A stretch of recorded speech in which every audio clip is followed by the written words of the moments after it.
नमस्कार। आज का हमारा मोटिवेशनल वीडियो है, जीवन में बदलाव अच्छे हैं या बुरे। और जीवन में बदलाव दो तरह के होते हैं, अच्छे या बुरे। तो जीवन में बदलाव होना चाहिए या नहीं होना चाहिए, यदि होता है तो वो किस तरीके का होता है, अच्छा होता है या बुरा होता है। पहली बात ये है कि जीवन में बदलाव होना स्वाभाविक है, इसको आप बिल्कुल ही नहीं बदल सकते कि ये बदल सके। अब बदलाव के साथ साथ एक बात होती है, कभी कभी बदलाव अच्छे के लिए होता है और कभी कभी बदलाव गलत भी हो जाता है। जैसे आप कुछ समय पहले चले जाइए, जैसे अभी हम लोग देखते हैं 600 के आसपास जो बदलाव हुआ था, वो बदलाव भारत की स्थिति को नीचे की तरफ लेके गया। ऊपर के उत्थान के लिए नहीं हुआ था, वो बदलाव नीचे की तरफ ले जाने के लिए होता। कुछ बदलाव होते हैं वो अच्छे के लिए होते हैं। जैसे इस समय जो बदलाव हुआ है 2021 में जो बदलाव हुआ है, ये बदलाव हमारे भारत के लिए बहुत अच्छा है, भारत के लोगों के लिए बहुत अच्छा है, क्योंकि ये भारत के लोगों को आगे की तरफ लेकर के जा रहा है। कारण ये कि भारत बहुत समय से अपनी कहीं ना कहीं अपनी प्रगति रोक करके खड़ा था। भारत की प्रगति रुकी हुई थी, और प्रगति रुकने का कारण क्या था? प्रगति रुकने का सबसे बड़ा कारण था भारत के लोगों की सोच।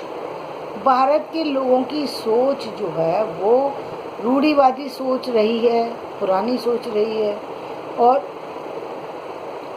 कुछ सोच तो ऐसी है जिसके कारण से बहुत ज़्यादा हानि उठाई है भारत ने, जिसको लेकर के चलने से हमारे समाज में जो परिवर्तन हुआ, उससे हमारे परिवार की नींव हिल गई, हमारे भारत की नींव हिल गई। यानी एक ये सोच जो हमारे भारत को कहीं ना कहीं खंडित कर देती है कि सबको मित्र बना के चलो।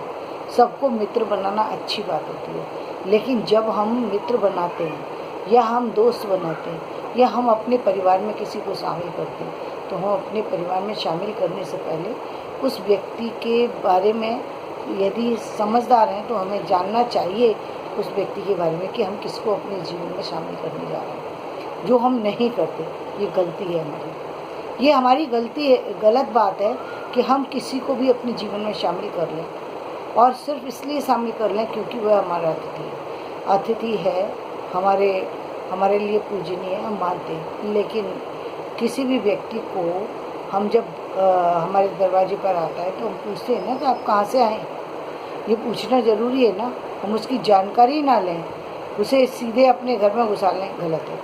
कई बार ऐसा होता है कि परिवार के ही लोग होते हैं जो आपके दुश्मन हैं। आप जानते हैं उनको कि ये आपके दुश्मन हैं, फिर भी आप इसलिए उनको अहमियत दे देते हैं कि कोई बात नहीं है, अब आ गए तो कैसे लौटें। अरे कई बार ऐसा होता है जिनको आपको नहीं लौटाना चाहिए। जो सामान्य जो परेशानियाँ होता है वो तो चलती रहती है जीवन में, इसमें सब तो कई बार आपको बहुत बड़ा खतरा होता है, फिर भी आप उसको घुसने देते हैं अपने घर में। तो ये तो महामूर्खता की बात हो गई ना। आपको पता है कि सामने वाला गलत है, आपको नुकसान दे सकता है, आप पहचान गए उसको, और फिर भी आप उसको घर में दे रहे हैं एंट्री। अब चाहे वो रिश्ता कोई भी हो, रिश्ता कोई भी हो सकता है, परिवार में रिश्ता ससुराल पक्ष का हो सकता है, आपके मित्रों का रिश्ता हो सकता है, आपके अपने पिता के परिवार से रिलेटेड रिश्ता हो सकता है, लेकिन बहुत अच्छा रिश्ता भी हो सकता है, बहुत ख़राब भी हो सकता है। अब जहाँ जिस चीज़ को रोकने की ज़रूरत है, उसको रोकने की बजाय उस चीज़ को सिर्फ इसलिए उसको मानना कि ये अतिथि हैं और हम इसको बुला लें, और बाद में उसका बहुत बड़ा खामियाजा भुगतना, ये कहाँ की समझदारी है? तो बिल्कुल समझदारी नहीं। जब हम इतनी सजगता बरतेंगे तब भी गुंजाइश है कि आपके साथ में सारी चीज़ें सही हों, ये ज़रूरी नहीं होता। और जब हम सजगता नहीं बरतते तब तो बहुत सारी सी परेशानियाँ होती हैं, जो कि आप देखते ही आए, हमारे समाज में देखते आए हैं, परिवार के अंदर देखते हैं कि कितना लोग नुकसान उठा जाते हैं। जब भी अपने जीवन में किसी भी व्यक्ति को शामिल करें, उससे पहले उस व्यक्ति के बारे में जानकारी ले लें। ये पहले का ज़माना नहीं है, ये पहले का ज़माना नहीं और हम भगवान भी नहीं हैं। भगवान कृष्ण भगवान थे, इसलिए वो किसी को भी कुछ भी मूल में वो जानते थे कि सामने वाला कैसा है। आप और हम जानकार नहीं हैं सामने वाला कैसा है। जी सामने वाला गलत है, आप उसको एंट्री दे रहे हैं, क्या मतलब बनता है? ये तो कोई बात नहीं। चाहे रिश्ता कोई भी हो, रिश्ता कोई भी हो सकता है, आपका नज़दीक का हो सकता है, दूर का। जब वो आपसे दुश्मनी रखते हैं, जब आपको नुकसान पहुंचाना चाहते हैं, तो आप उनको एंट्री कैसे दे सकते हैं? तो यहाँ पर ये बदलाव करना ही पड़ेगा। इसका मतलब ये बदलाव हमारे अंदर आना ही चाहिए कि हमें सोच समझ करके, चाहे अतिथि हो या कोई भी, अतिथि हो या फिर कोई भी, हमें किसी भी व्यक्ति को अपने जीवन में एंट्री देने से पहले उसके बारे में जानकारी लेनी है। ये पहली बात है। तब हमारे जीवन में जो बदलाव होगा, शायद हम उन परेशानियों से बच सकें, उन बदलावों से बच सकें जिनके कारण से भारी नुकसान हो सकता है।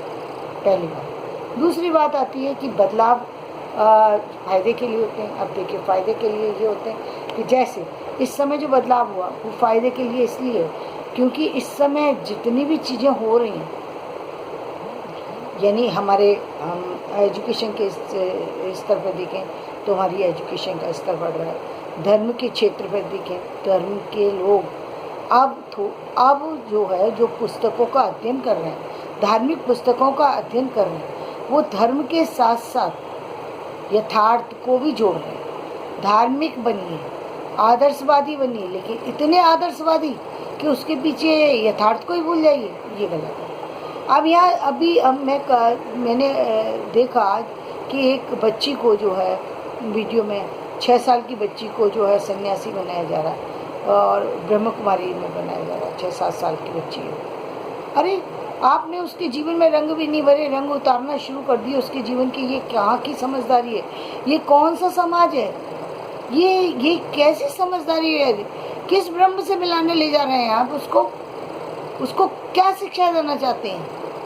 किस ब्रह्म कुमारी की शिक्षा देना चाहते हैं? कौन सी ब्रह्म कुमारी? कैसी ब्रह्म कुमारी? अरे ब्रह्म कुमारी का मतलब ये थोड़ी है कि बच्चे को बर्बाद कर दो। एक छोटा बच्चा है, 6 साल का बच्चा है, जिसके जीवन में रंग ही नहीं है अभी तो उसने दुनिया नहीं देखी, आप उसकी दुनिया बर्बाद करने चल दिए और आप कहते हैं कि वो सही है। ये तो बिल्कुल गलत है, ये गलत है, ये बदलाव गलत है। यानी आप पेरेंट्स को चाहिए कि अपने बच्चे को किसी के भी हाथ में ना सौंपें। ये तो रही संन्यास और उसकी बात। अरे भाई, जब परिवार के अंदर बच्चा सुरक्षित नहीं है, आप संन्यास में बच्चे को दे रहे हैं, कि आप कैसे मान सकते हैं कि बच्चा आपका सुरक्षित होगा और बच्चे को ये सब अच्छा लगेगा जो आप दे रहे हैं उसको? ये तो आप जीवन में बच्चे को गलत तरफ लेकर जा रहे हैं। 8 साल का बच्चा है, सन्यासी बना रहे हैं, क्या मतलब है उसका सन्यास का? अरे वो जानता भी है सन्यास का अर्थ क्या होता है। सन्यासी बना रहे, जीवन में अभी उसने देखा क्या? सन्यासी क्यों बनाना चाहते हैं उसको? और सन्यास में जाकर के फिर उसके साथ में कुछ गलत होता, तब कौन जिम्मेदार होगा? आप होंगे या ये समाज होगा? तो क्यों ऐसा करते हैं? अपने जीवन में खुशियाँ भरने के लिए, व्यर्थ के मोक्ष प्राप्ति के लिए, व्यर्थ की बात है, व्यर्थ की बात है ये। मोक्ष प्राप्ति कुछ प्राप्ति नहीं है। मोक्ष प्राप्ति का मतलब होता है मुक्ति पाना, और मुक्ति व्यक्ति तब पाए कि मतलब कोई व्यक्ति यदि मुक्ति पाना चाहता है, जीवन में उसके साथ इतना बुरा कुछ हो चुका कि अब उसके पास जीने की कोई आशा ही नहीं रह गई, और वो व्यक्ति कहे ईश्वर से, हे ईश्वर मुझे उठा ले, अब तू मुझे मुक्त कर दे, या किसी बीमारी से जूझ रहा है, किसी परेशानी से जूझ रहा है, या और तरह के सामाजिक संकट से इतने बड़े से जूझ रहा है कि उसके पास दूसरा ऑप्शन नहीं है, कहीं वो ईश्वर से मांगे कि भाई हे ईश्वर मुझे मुक्त कर दे, इस जीवन से मुक्त कर दे, क्योंकि जीवन से तो ये जीवन चक्र है, इससे मुक्ति नहीं मिलेगी। हाँ, इस जन्म से मुक्ति मिल सकती है। इस जन्म में आप हो सकता है 100 साल, यदि आत्महत्या भी कर ले तो 100 साल की जगह आप 60 साल में जा सकते हैं। यदि आज मतलब आपकी जो भी आयु है, आप यदि वो कर लें तो बीच में आप ख़त्म हो सकते हैं, लेकिन उससे फ़ायदा क्या होगा? फ़ायदा क्या होगा? कोई फ़ायदा नहीं होगा, क्योंकि आपको जो अपने आप की गई आत्महत्या है उससे तो बहुत ही हानि होगी। यदि आप ईश्वर से मांगते हैं वो भी गलती है, क्योंकि आपको अपना जीवन पूर्ण करने के लिए आना तो फिर भी पड़ेगा इस जीवन चक्र में, क्योंकि जो जीवन से जाता है उसको आना दोबारा भी पड़ता है, फिर वही से स्टार्ट करोगे। ये सब क्यों?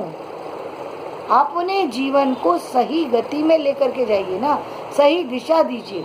सही दिशा संन्यास से नहीं आती, सही दिशा किसी संप्रदाय में से जुड़ने में नहीं आती है। सही दिशा आती है आपकी सोच से। आप सोचते क्या हैं, आपकी समझदारी कैसी है, आप अपने जीवन में जो एक्शन ले रहे हैं वो कैसे ले रहे हैं, आपके निर्णय क्या हैं। जो कल तक, जैसे अब मैं कल तक एक निर्णय लेती थी जिसमें मुझे ये इस चीज़ का अंदाज़ा बिल्कुल नहीं था कि आर्थिक मतलब पैसे की अहमियत का अंदाज़ा बिल्कुल भी नहीं था कि पैसे की अहमियत संसार में सबसे बड़ी है, जिसका अंदाज़ा नहीं था। लेकिन आज सच मालूम पड़ा कि नहीं, जीवन तो यथार्थ से चलता है, यथार्थ पैसे से चलता है। ये जीवन चक्र को चलाने के लिए जितनी भी गतिविधियाँ हैं वो पैसे से जुड़ी हुई हैं। वहाँ आपका ज्ञान काम नहीं करेगा, पैसे का काम पैसा करेगा, ज्ञान का काम ज्ञान करेगा। तो यानी ये बात समझ में आ गई कि जहाँ पैसे का काम है वहाँ पर पैसे की अहमियत देनी ही पड़ेगी। इसका मतलब पैसे की अहमियत तो हमेशा देनी पड़ेगी। ज्ञान ना हो शायद चल जाएगा, लेकिन पैसा ना हो तो खाना भी नहीं मिलेगा, क्योंकि खाना कहीं से आएगा नहीं। खाने के लिए पैसे लगते हैं, तो वो खाने के लिए पैसे तो आपको रखने पड़ेंगे, उसके लिए आपको कुछ ना कुछ करना ही पड़ेगा। इसलिए जीवन में अपने में अब ये बदलाव हो रहा है, ये अच्छा बदलाव है।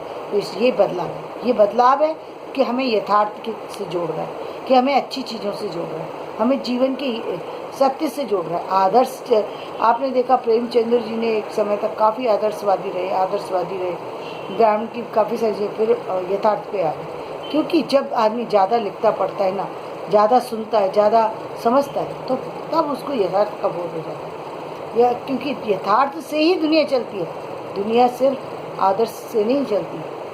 वो हमारे आदर्श हैं, उन आदर्श की अहमियत है, लेकिन एक स्थिति के साथ उसमें बदलाव हो जाना चाहिए।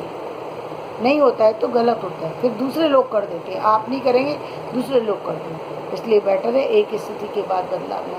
तो जीवन में आज हमने जो बात की उस मेरा वीडियो पसंद आया तो इसे लाइक करें, शेयर करें, सब्सक्राइब करें और जीवन में बदलाव लेकर के आएँ। धन्यवाद। अपने कमेंट जरूर दें।